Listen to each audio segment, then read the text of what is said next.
Okay, hey, buddy. This is going to be a video response to Wrestling Gamer. Also, it's going to be a Raw review for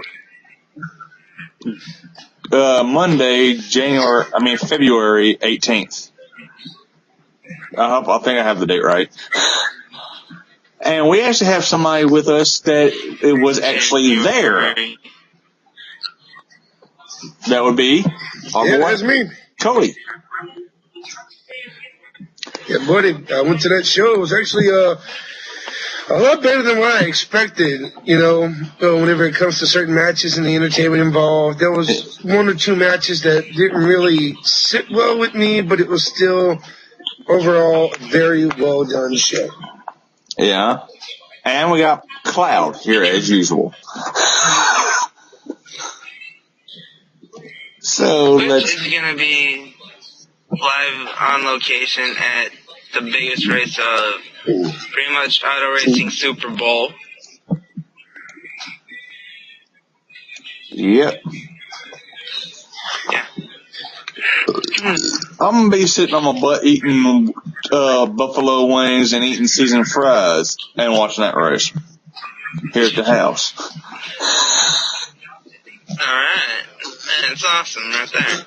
And taking notes. Anyway, let's get into this. Who had segment one?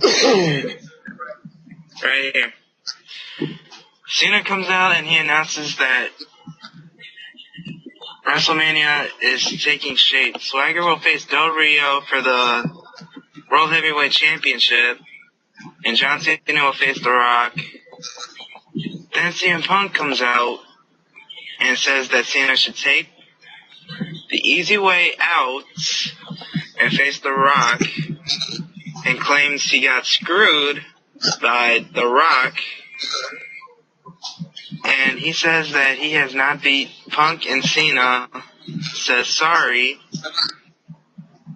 It is not about CM Punk, and Punk says for 434 days says he was champion and Cena got lucky, so he deserves Mania. And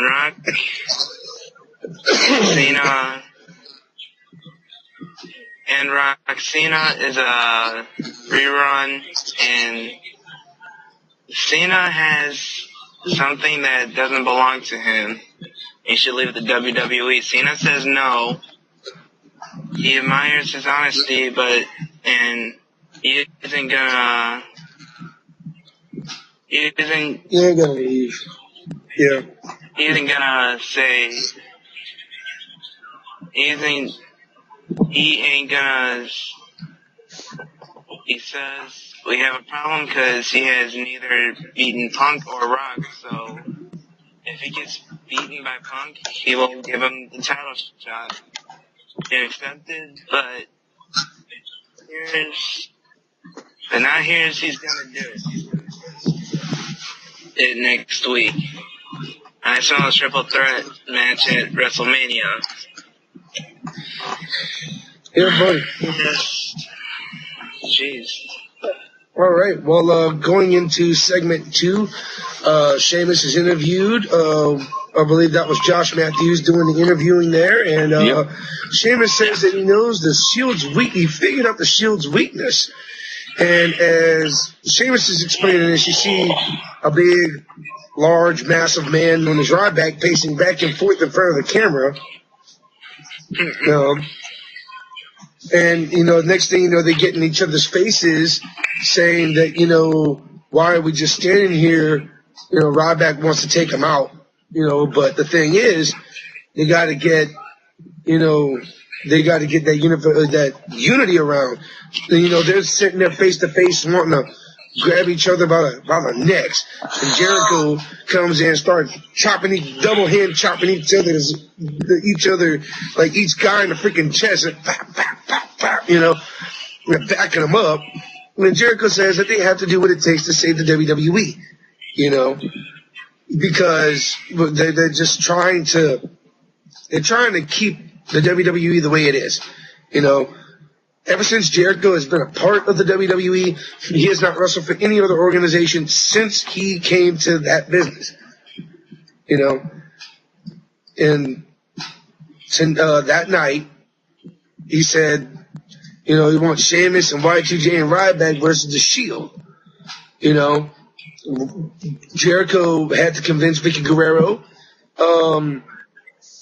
Next thing you know, that segment, that little promo ends, and Sikara comes out during commercial break, I believe. No, Did he come out during commercial break or no? They got his entrance in like midway through the thing. You know how they did that? Well, it was still halfway through his entrance, the commercial, and then boom, hit him straight to the, okay, what happened? Okay, anyway. We will get him back. Sin Cara takes on Mark Henry, and this was pretty much in a nutshell a squash match. Literally. Between Henry and Sin Cara. It was a single-sided match. Mark Henry goes over in the match via the World's Strongest Slam, and he tries to go for it again. And this is dating from 2 weeks ago whenever he was smashing everybody, and Sin Cara was one of those guys he pretty much obliterated 2 weeks prior. Next thing you see, the history that happened like the week before, like the week of Chamber, he ends up knocking out Khali. Well, go figure, as Mark Henry tries to go for the World's Strongest Slam again, Khali's music hits, comes out to save Sin Cara. Mark Henry, he pretty much walks out the ring. Like, he gets out the ring. They go face to face. Looks like they're about to go. Next thing you know, Henry powders out. He rolls out the ring. Yep.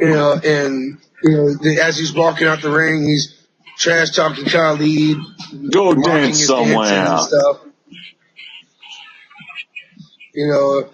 Then as soon as that match was over, I seen it myself in the Titantron, as well as the folks watching it on TV, that Vicky Guerrero posted up a tweet that Jericho will get the match that he wants, with Ryback and Sheamus taking on the Shield.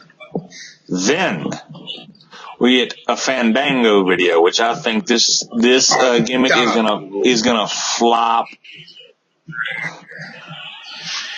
Ridiculous, bro. Really bad. And then we get a no disqualification match: The Miz versus Antonio Cesaro. The winner is The Miz with a figure 4.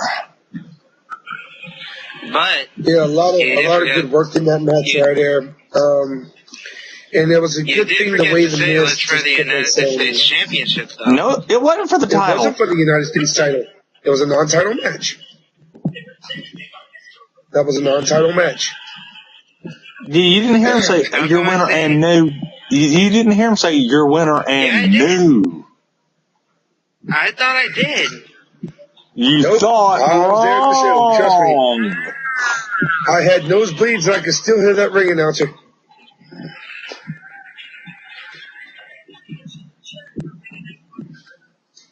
Because whenever Miz came out, it was pretty much in a nutshell. He said this match is scheduled for one fall, and he said nothing about being it for the United States Championship. And then next thing you know, the match begins. It was a lot of good back and forth, even though the only things that were used in this no disqualification match was a chair and a kendo stick. Which, I mean, they had to make it somewhat lengthy, not too long, but it was still a well laid out match. And it got the crowd over. The people are really starting to like The Miz more and more every show. The Miz pulled one of Raven's old spots out. Yeah, you seen that, huh? You sit the chair up and you do a drop toe hold in the of course Raven, you did it to the seat. He did it to bridge or whatever that thing's called. The top part of the chair, that thing. I was like, ow. How? Because we seen the replay, I was like, ow. Much? Because the way it looked like his freaking chest went across that metal bar and it almost like right here went across it. Yeah. Okay, now we got our boy, I think. Yeah.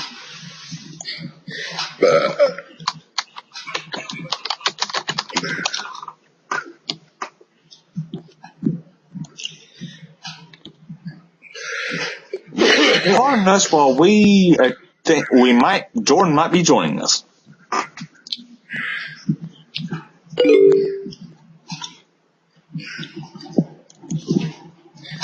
Or maybe not. Hello. Or maybe not. Well, let's just keep going until he decides to call in. Okay. And this one should be Lance, you caught a segment already? Yeah, the last one. Oh, okay. Well, I'll go ahead and pick up on that one. Well, actually, no. You started off the first one, Claude, so you get segment 4.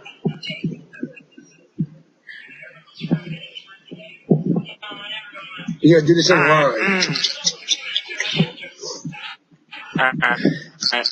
Cloud does kind of weird stuff to me, you know. Sometimes. What? Alberto, I did not hear that. Anyways,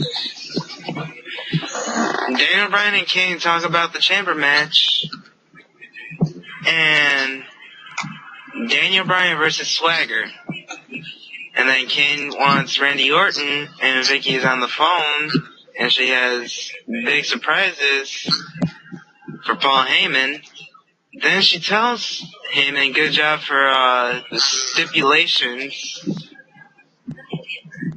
Then she says that she has news that's gonna change his career.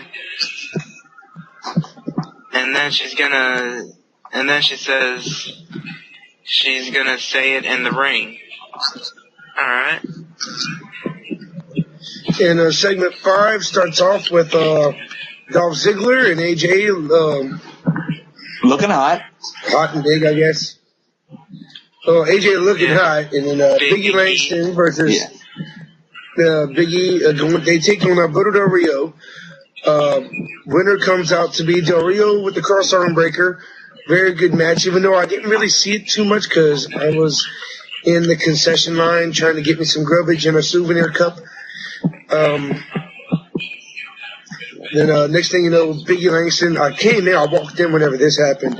I was getting back to my seat whenever Biggie Langston starts beating up Alberto Del Rio, and out of the blue, Ziggler tries to cash it in, but there was no chance. He tries to cash in his Money in the Bank briefcase, and that didn't happen. Nope. Because, Ricardo Rodriguez, or however you Rodriguez. Yeah, thank you. I speak fluent white boy Spanish. All them boys are gonna hate you now. I know how to, hey ladies, I know how to roll my R's, if you know what I'm saying. I'm trying to hit people up on YouTube, man. Hey, I can't help if they want me, baby. You already got AJ. Just keep it there. No need to push it to T14 just yet. Yeah. Wade Barrett says he's the top superstar in WWE, which really. Then he says he's gonna be a movie star, and he shows a movie trailer for Dead Man Down. Then Sheamus says Colin Farrell is the real star, fella. Then he says we're out of time, and then, well, somebody call my mama, cause Team What the Funk is coming to the ring with the Funkadactyls, Epico and Primo. So basically we got Tensai versus Epico and Primo with Tensai and Bruce Clay with Naomi versus Rosa and Epico and Primo. The winners are Team What the Funk with the double splash, and then they dance. Well, in that match, you got to give it to Naomi. That was a good display of her athleticism. They need more women like her in the Divas division. Honestly, good springboard splash. That was a good one, and a very good Hurricane Rana that she delivered. Very well done. The crowd was a little thrown off about it. I mean, I was sitting in the freaking nosebleeds, bro. I could hear the rumble in the freaking stands whenever that happened. And I just gotta say, Funk might be on a roll, but Cameron is still on parole.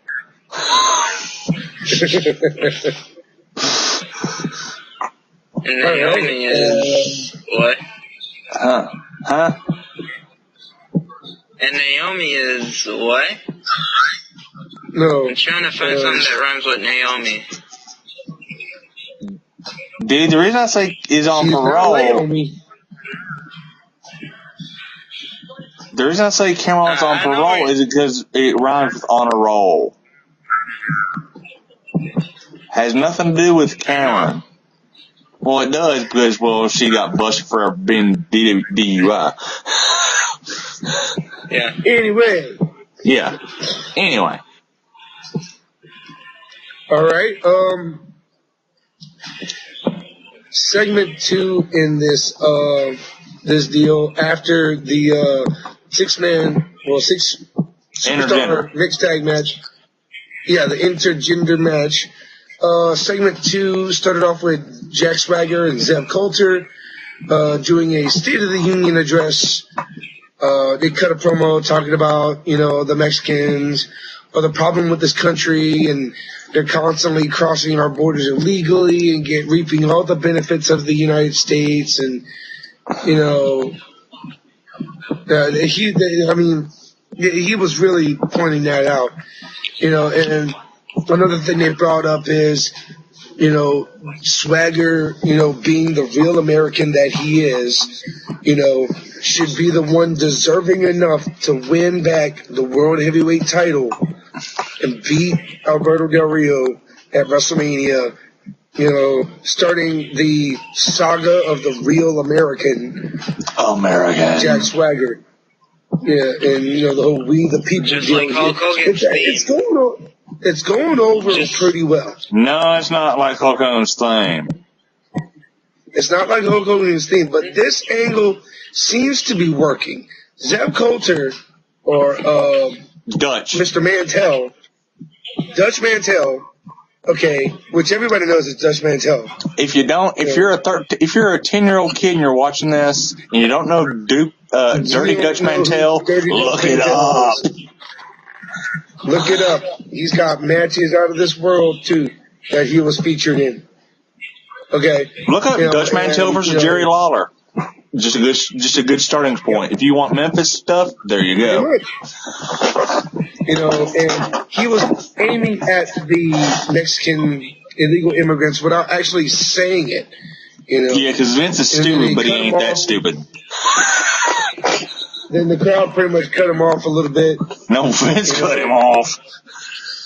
That's what I'm saying. Fans cut him off, like, badly. They were like, the whole what deal. They kept doing that what deal. And I think it finally got to him. He got a little confused, and then it pushed off to, at the end of the deal, they do the whole We the People deal. The crowd wasn't really feeling it, honestly. I mean, I can hear guys in section 313 chanting boring.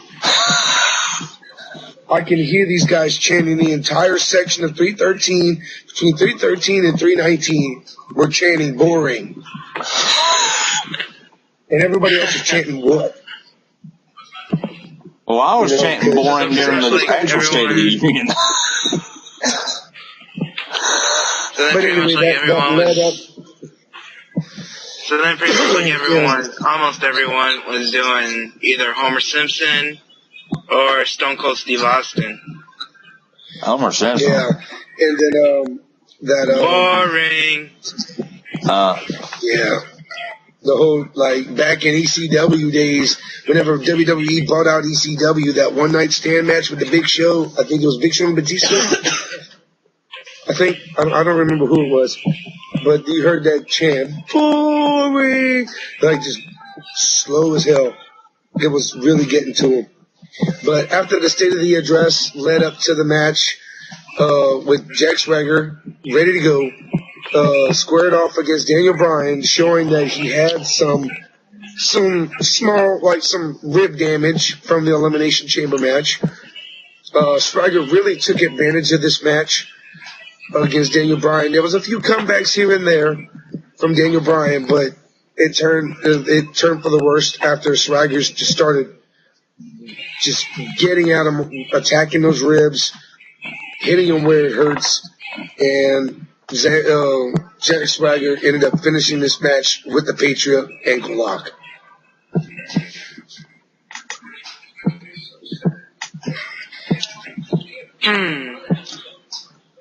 Alright. Who's up next? I do believe you. Alright, segment 4. Yep. Alright.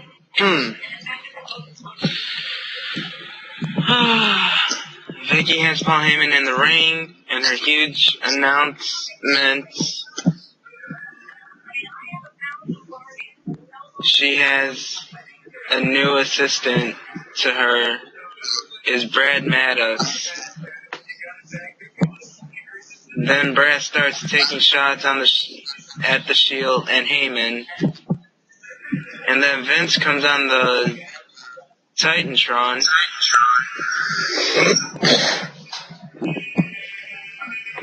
And then Vince tells him to shut up. Then brings up that he said he'd do anything.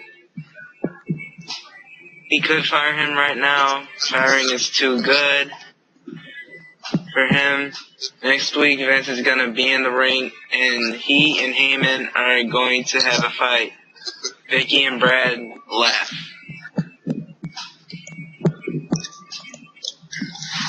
Yep. All right. Now we get to. At least I was with y'all. Now we get to the Shield versus Ryback, Y2J, and Sheamus. The winners are the Shield after Seth Rollins hits Jericho in the head with a flying knee after he had Dean Ambrose in a Boston Crab, because I'm not calling that freaking thing the Walls Jericho. And then Ambrose picks up a pin, because the reason I won't call it the Walls Jericho, that ain't the move he did in WCW as the Walls Jericho, so I'm not calling that the Walls Jericho. That's a Boston Crab. Yeah.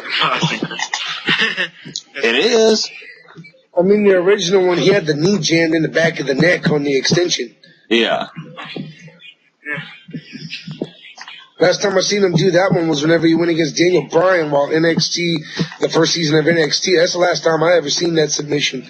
Yeah.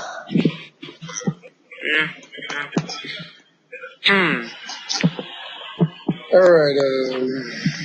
Let's see. I'm trying to scroll down here. I got all my stuff in really big font. Yeah. I do mine on like 3 different pages. Yeah. All right, and segment 2 started off with Kofi Kingston and Damian Sandow. Good back and forth match as well. Kofi delivering his offense, Damian Sandow, doing his thing. Nobody really won this match. It was a result of a double DQ. No, the bell never rang. Oh wait, that was true. Bell never rang. Oh boy. R-Truth comes down, comes and beats down Damian Sandow. And the ref never rang the bell on this one. So I guess this was just a legitimate ass whooping. Yeah, and little Jimmy got in a couple of good shots too. Yeah. Welcome back, little Jimmy and R-Truth.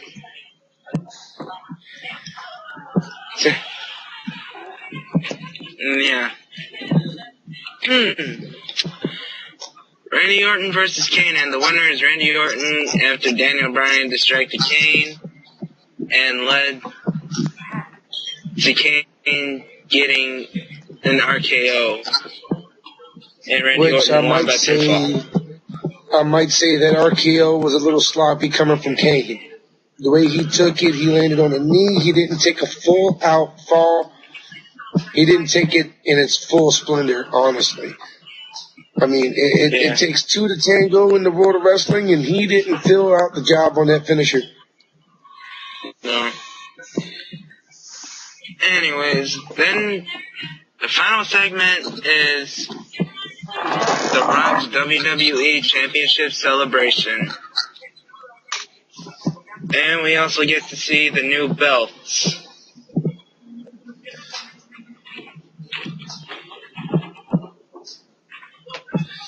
Yeah, I mean, honestly, I like the way The Rock brought up the whole situation about, you know, for 8 years, the spinner belt, you know, has been the title. You know, it can only be good to a certain extent. The Rock made a good point. Now, whenever he unveiled this championship belt, I don't know what the deal was, you know, because honestly, yes, it's a nice looking title. It looks okay, but honestly, it looks too much like the United States Championship solid gold. The only difference is you got a big logo on the front of it. And then the plates had the Brahma Bull on each side of it, you know, which symbolized, you know, the People's Champion, the Brahma Bull being the WWE Champion. You know, which is actually really cool because we had the University of Louisiana Lafayette marching band perform the fight song, line up down the ramp, and they played the Rock's entrance music while he came out. I thought that was pretty cool. You know? Well, the drummers did. Yeah. Well, you didn't hear? Wait, they didn't let the rest of them play it out, or it was just a drum line? Just the drums. Well, that's cool. They did a cool little beat, though. Yeah, the dum.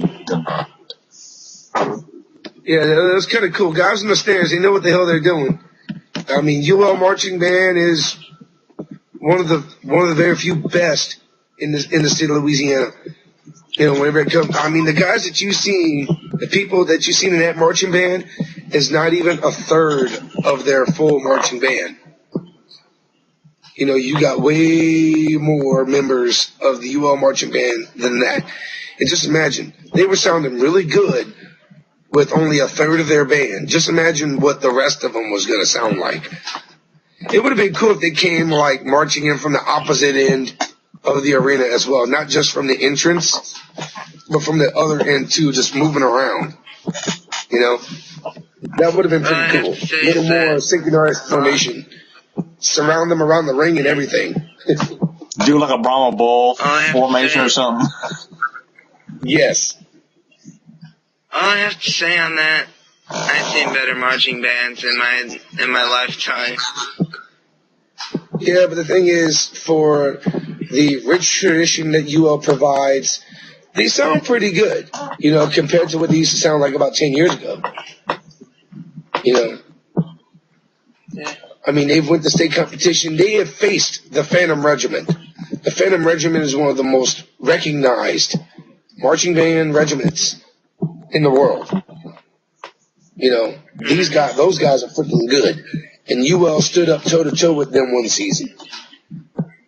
Like, they went up in competition against them, if I'm not mistaken. Or some of the former UL marching band members were in a different crew. You know, I'd have to look up the information about it because UL marching band, their drum line is good. Their drum line is damn good. For this area, it is damn good. I mean, nothing beats LSU drum line. I'm sorry.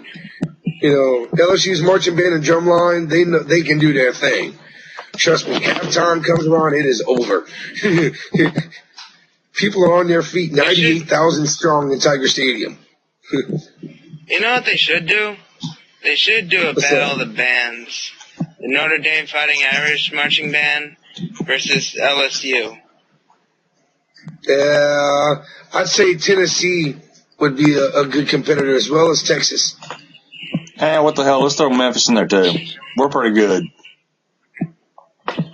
Yeah, because the Tennessee Volunteers, they got I like their fight song. It's pretty cool. Rocky Top. It's pretty cool. I have learned to despise that song. Well, I know you're a Memphis fan. Here's the salutes.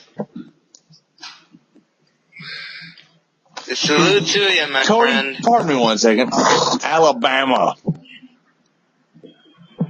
And the Ravens. There you go. But overall, this was a really good Monday Night Raw. Yes. My experience there was good. Well laid out show. Except for one superhead, super fan. Tell it. She knew everything. Tell it. Oh, yeah. yes. This is going live on YouTube. Okay. Of course, I'm wearing my Knees to Faces t-shirt I bought yesterday for the show. Yeah, us guys, okay, me and the boys from Gulf Coast Wrestling, we all bought tickets to go to the show last night. We bought it Sunday night. And go figure, come to find out, me and my fiance's tickets were on the same row as everybody else with Gulf Coast Wrestling. So I got to go to the show with my fam, which was Flip the Whoopman Jackson, Ashton Spears, my buddy Kyle, the referee for Gulf Coast Wrestling, but one of the three, and a few other guys. My boy Justin, my fiance, Mad Dog Mike, the general manager of GCW Abbeville. We're all in the freaking nosebleeds in section 323, all up against the wall. Okay, but we had a really good view of the show. Well, in front of us, the row in front of us, there was this woman who brought her two kids. Got a looked like he was right around a 2.5, maybe 3-year-old little boy, and a dang near 6-month-old infant child. That is a risk hazard right there. Bringing an infant to a show where there are extremely loud pyrotechnics and music that can cause brain damage to a child. Okay, at such a young age. Okay. And then I was talking during one of the breaks in between the matches with the guys that I hang with Gulf Coast Wrestling, my fellow independents. We're talking about the future shows coming up. We're talking about, we're critiquing a few of the matches because there was a few matches with a couple of botches. Specifically for the recordings for Saturday Morning Slam. Daniel Bryan and Wade Barrett had a botch or two, but the AJ and Italian match had a good handful. And, we were just talking about that. And then, yeah, well, we go on, me and Ashton Spears, we go on talking about, our shows. Us as independents, and why some of the guys in the WWE are just glorified, but yet they can't wrestle for shit. Some of them. Cena. I'm sorry, I have a That's cold. the main one we brought up. I have a cold. I'm because sorry. the lady in front of us. And again, we're also sorry about the language too. Yes, and the lady in front of us, in the row in front of us with her two kids, turned around and just started talking down on us. Like, this woman was a super-headed WWE fan, strictly for Cena. Now, my honest opinion, everybody is entitled to one. But whenever somebody questions my abilities, and when questioning my brother's abilities in this business, it turns into a sour note.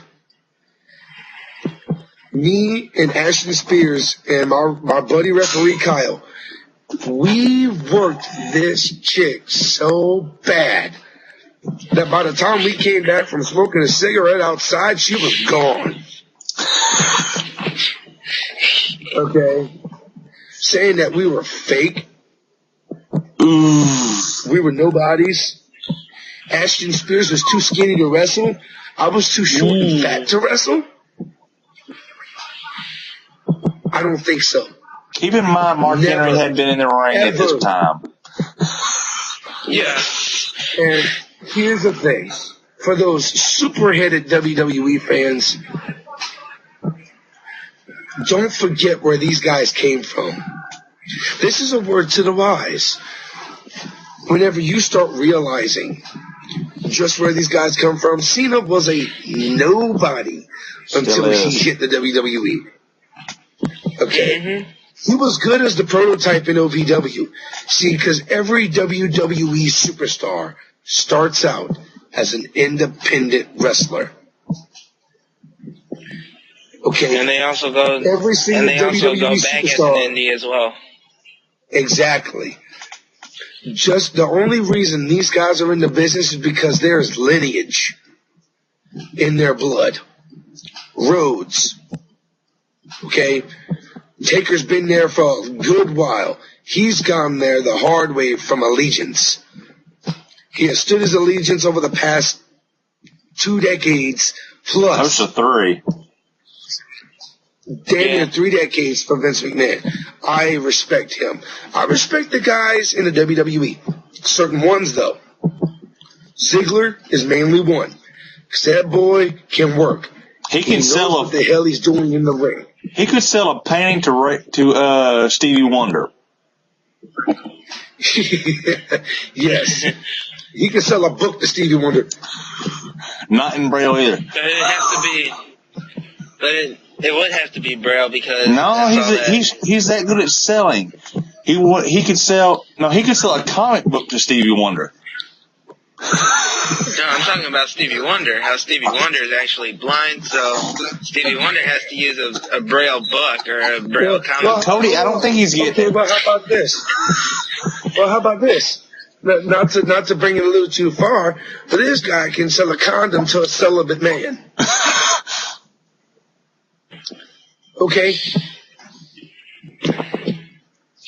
This guy is sell a lot. Just tell me how much it costs. Like celibate, like this I know what you mean. A guy who hasn't done it in years, okay?